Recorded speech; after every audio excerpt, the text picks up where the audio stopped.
भारत का moon mission सफल रहा है और प्रज्ञान रोवर धरती पर चांद की कई अहम जानकारियां भेज रहा है। भारत के रोवर के अलावा चांद पर चीन का रोवर U2 भी सक्रिय है।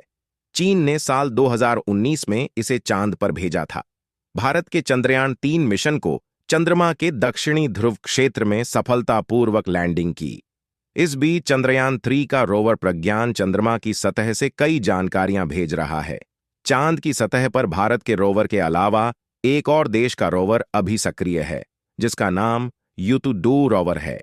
यह चीन का रोवर है, जिसे चीन ने अपने मून मिशन चंगे 4 के तहत चांद पर भेजा था। हालांकि यह रोवर चंद्रमा के दक्षिणी ध्रुव क्षेत्र में नहीं है। फिर सवाल उठता है कि यह रोवर आखिर है कहां और भारत के रोवर से कितना दूर है। चीन ने अपने रोवर को लेकर बेहद कम जानकारी साझा की है। हालांकि ब्लूमबर्ग की एक रिपोर्ट के मुताबिक चीन का रोवर अभी भी चंद्रमा की सतह पर सक्रिय है। रिपोर्ट में कहा गया है कि चीनी रोवर 2 हफ्ते की चांद रात में बंद हो जाता है, जब तापमान 0 से 170 डिग्री सेल्सियस नीचे चला जाता है। चंद्रमा पर एक रात धरती के लगभग 14 रातों के बराबर होती है। चीन का मून मिशन चांगी 4 3 जनवरी 2019 को दक्षिणी ध्रुव एटकिन बेसिन में वॉन कर्मन क्रेटर में उतरा था। इसी के साथ ही चीन चंद्रमा के सुदूर हिस्से पर कंट्रोल लैंडिंग करने वाला पहला देश बन गया था।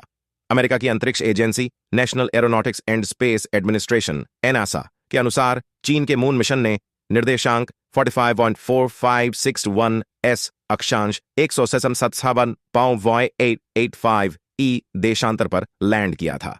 वहीं विक्रम लैंडर के लिए चंद्रयान-3 की नियोजित लैंडिंग साइट 169.36 CD अक्षांश 32.34 देशांतर थी। भारतीय अंतरिक्ष अनुसंधान संगठन ने कहा कि उन्होंने जिस क्षेत्र में लैंडिंग प्लान किया था, भारत का लैंडर वहीं उतरा है। इसरो नासा के पूर्व वैज्ञानिक सैयद अहमद, जो अब हैदराबाद में XDL-9X प्रयोगशालाओं के लिए काम कर रहे हैं, ने हिंदुस्तान टाइम्स को बताया कि रोवर्स के बीच की दूरी लगभग 1,248 किमी होगी। वहीं अंतरिक्ष विशेषज्ञ षणमुगा सुब्रमण्यम ने गणना कर बताया कि चंद्रमा पर भारत और चीन के रोवर्स के बीच की दूरी लगभग 1,089 किमी है। उन्होंने कहा कि यह पहली बार है जब चंद्रमा पर एक साथ 2 रोवर काम कर रहे हैं। ऐसी कोई संभावना नहीं है कि भारत का रोवर चीन के रोवर U2 से मिलेगा। प्रज्ञान चंद्रमा के दक्षिणी ध्रुव के पास अपनी खोज को अंजाम दे रहा है। यह अपने लैंडर विक्रम से केवल 500 मीटर तक की दूरी तय करने में सक्षम है। दूसरी तरफ चीन का रोवर भी अपने लैंडिंग स्थल के पास रहकर ही काम कर रहा है। चीन के रोवर के उलट प्रज्ञान चंद्रमा पर केवल 1 दिन ही काम कर सकेगा। चंद्रमा पर 1 दिन पृथ्वी के 14 दिनों के बराबर होता है। वहीं चीन का रोवर 2019 की शुरुआत से अब तक काम कर रहा है। आने वाले साल में चीन एक और मून मिशन चंगे 6 चंद्रमा के सुदूर हिस्से में भेजेगा, जो पहली बार वहां से सैंपल इकट्ठा करने की कोशिश करेगा।